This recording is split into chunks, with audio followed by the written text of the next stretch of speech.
তারপরে ও নিচে নামছে, আমি দেখি ও একটা শর্ট প্যান্ট একটা টি শার্ট পরে আছে। দেন আমি ওরে নিয়ে হাঁটতে হাঁটতে গেছি একটা পার্কে। ওই পার্ক থেকে আমরা গেছি একটা কাতার ডাউনটাউন, যেটাকে বলে মোশারেফ।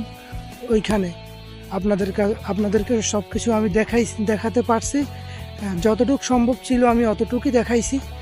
নতুন হিসাবে আপনাদের সামনে যতটুকু তুলে ধরার চেষ্টা করছি, অনেকগুলোই দৃশ্য তুলে ধরার, কিন্তু আমি পুরো ব্লগটা দেখছি, এতটা প্রফেশনাল হয় নাই।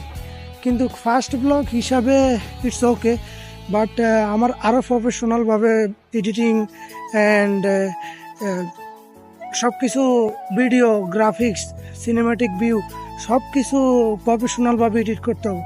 অ্যান্ড ইনশাল্লাহ আমি আরএস ফাহিম ভাইয়ার যে সেম ইন্ট্রো, আমি হাসিব ভাইয়ের লগে অলরেডি কন্ট্যাক্ট করছি, আমি সেম ইন্ট্রোটা